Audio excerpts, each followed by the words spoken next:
Allergy আপনার? আমার এটা ছোটকাল থেকেই ছিল, কিন্তু কোনোদিন বুঝতে পারিনি যে অ্যালার্জিটা 3200 হয়ে গেছে। এই বাপটা অ্যালার্জি টেস্ট করেছিলেন? এখন আমি রিপোর্টও এনেছি আজকে। 3200 অ্যালার্জি। তো সব খাওয়া বাদ?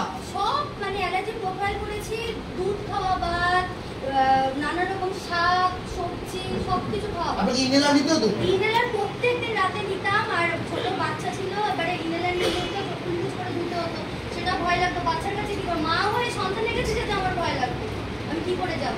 তারপরে ইনহেলার নিতাম, নিয়ে আমি ইনহেলার নিচ্ছি, আমার মা বাবা মুখে দিকে হাঁক করে দিয়েছে, কোনোদিন তো ছিল না, এটা জন্মগত না, এটা গ্যাস্ট্রিক প্রবলেম থেকে এটা ভিতরে আসছে।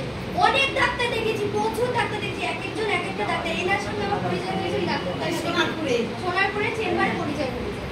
সেই ডাক্তার আমাকে বলছে কি, ওনারা ডাক্তার না, আমি জোর গলায় বলে ওনারা কষায়, ওনারা মানুষ মারতে চায়, ওনারা ডাক্তার না। কারণ আমাকে মেরে দিতে চাইছে, বলছে কি তুমি চাপা পড়ে যাবে, তুমি ইনহেলার তোমাকে 12-13 বার করে নিতে হবে, বোতলে করে। এমনি আমি নিতাম ক্যাপসুলে করে, আমাকে বলছে বোতলে করে নিতে।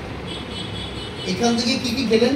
এখান থেকে আমি খেয়েছি লিভেগেন, নিউট্রিলাইট, আর কমোস্প্রাশ, আর অ্যান্টি। এখন কেমন আছেন আপনি? এখন আমি একদিনও রাতে ইনহেলার নিতাম, একদিনও রাতে ইনহেলার নিতাম। কষ্ট হয় না? একদম কষ্ট হয় না, এখন মোটামুটি ভালোই আছে। অ্যালার্জিও নেই? না, অ্যালার্জিটা নেই, অ্যালার্জি প্রবলেমটা চলে গেছে, খুব হাঁচি হতো আমার, হাঁচি প্রবলেমটা চলে গেছে। চলে গেছে সব? আচ্ছা দিদি, যদি আপনাকে বলা যায় যে আপনি 10-এর মধ্যে পরীক্ষা হবে, আপনি এক্সামিনার, আপনি পরীক্ষক, 10-এর মধ্যে কত নাম্বার দেবেন? আমি 10-এর মধ্যে 9 দেব। 10-এর মধ্যে 9? আমি তো 100 দেব। জোরদার হ্যান্ড দাও।